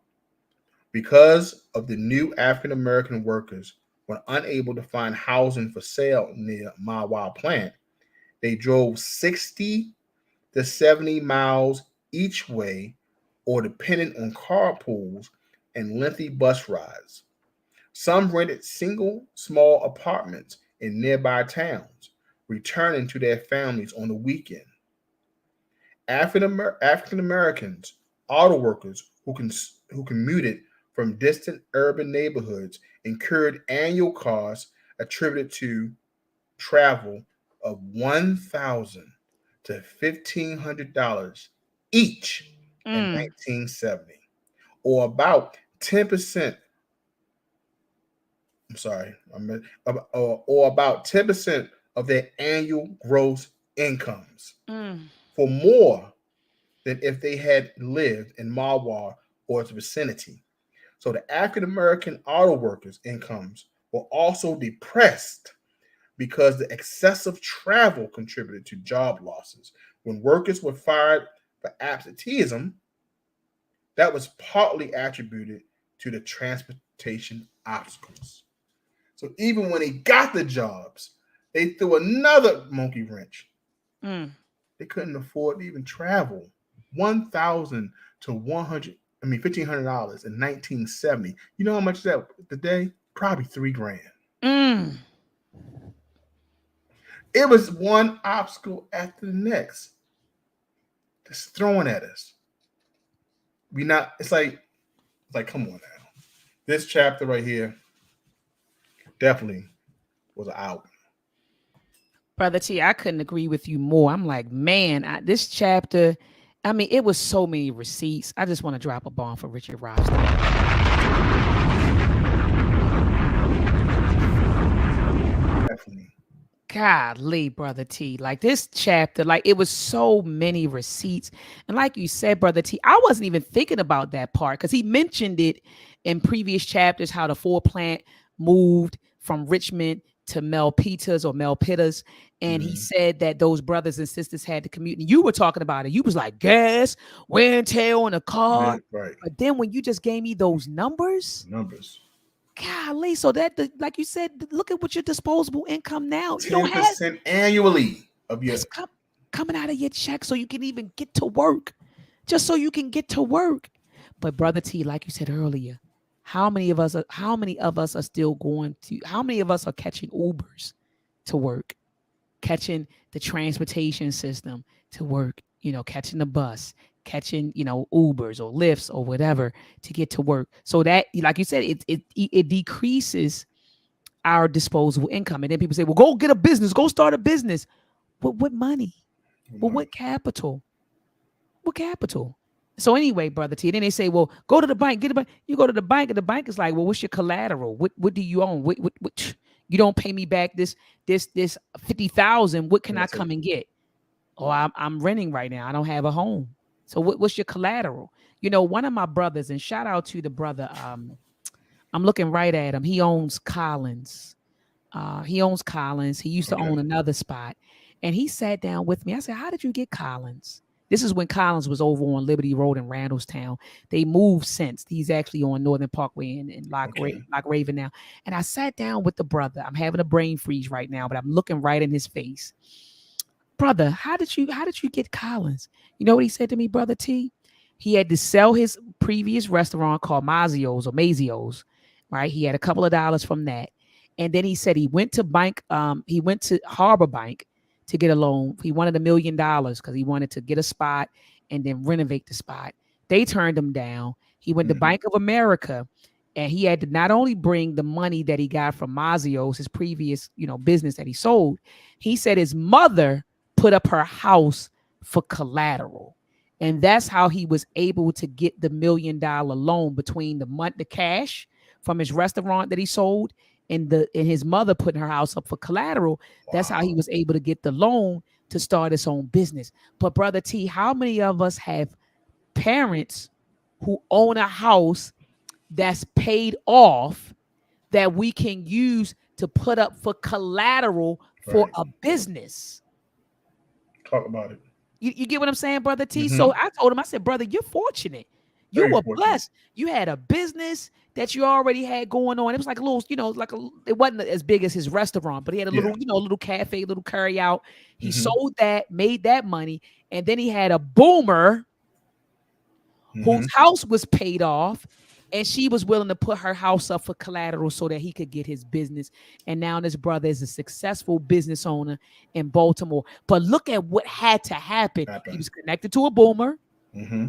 who had a house that was paid off That's right. and who was willing to put up her house for her son so he could get the loan for his This business. this sounds like our friend and dear brother Damien John. Come on. If it wasn't for his mother, who's a boomer, he wouldn't be able to produce FUBU. So it wasn't take a hat, flip a hat, take a shirt, flip a shirt.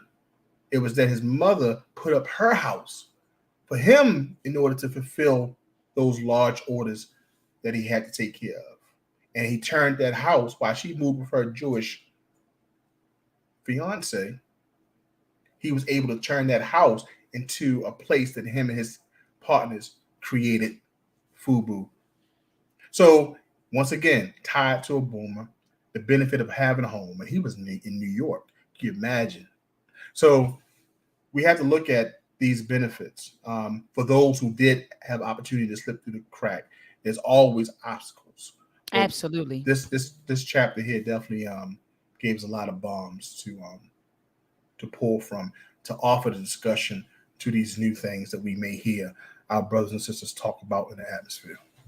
Absolutely. So, family, join us back here next Sunday at 7 p.m. Eastern Standard Time to discuss chapter 11 of The Color of Law by Richard Rothstein. Chapter 11 deals with the title of chapter 11. It says, Looking Forward, Looking Back. So, I don't really know. I know, Brother T, that you read this book before, but I'm not sure what he's going to be talking about. I don't know if this is like him summarizing it or what, because we're near the end, family. Mm-hmm. We're near the end. So we next week, like I said, we'll be discussing chapter 11. The week after, chapter 12, and that's it for The Color of Law. And then we're going to go on a hiatus. We need a break. So we will we will resume at the end of January. And I believe the book that we are going to read is From Here to Equality by Dr. William Sandy Darity. But I'm not going to lie, brother T. It's like two books I want to read. I want to read when affirmative action was white, White, that's a good one. and that's not a lot. Like, that's a thin book. And I Mm-hmm. also want to read Slavery by By Another another Name. name. So I was wondering, like, should we? Because I mean, that like his book is going to tie it out. You know, I know I kind of already know he's going to be presenting a case for reparations, but I'm Mm-hmm. like, should we kind of jump? Like, should we get to that stuff? Slavery by another name, and Slavery you by know, them name was mentioned in this chapter here. yes. So I mean, hey, we can, I'm you like, know, yeah, we brother T. can, I was like, should we kind of make a detour and hey, say, all right, let's no, do slavery? we can do it now. We can now think about this. When affirmative action was white, so then we can say we can flip and everything. See all the benefits after we talk about all the discriminatory practices and policies that were put in place for us. Let's give them a look of what they benefited from, because we need all this ammunition when we have these discussions. So Absolutely. we can go a lot of angles here, Dr. Bob. All right, so we'll figure it out. But we know, family, that those we're definitely going to be reading those three books: Slavery by Another Name, When Affirmative Action Was White, and also From Here to Equality: Reparations for Black Americans in the 21st Century. So you wouldn't be wrong to get all three of those books, because we're definitely going to be reading those books Mhm. in the new year. Okay, so we just don't know in the order, you know. So brother T and I are going to figure it out. I'm thinking we could knock those other ones out because they're not that Right, 150 100. It's not the, you know, it ain't Dr. Darity's book. All right. right.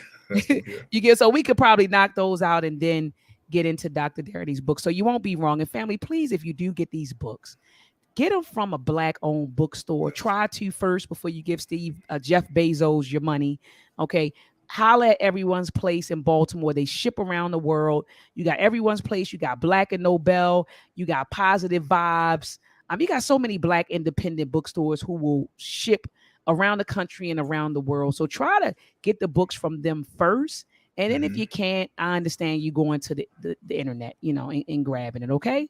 All right, brother T, do you have any closing words for the listening audience? Thank you, fam, for joining this discussion, and all everyone in the chat for leaving great content for us to read over as well. See you next week. Peace.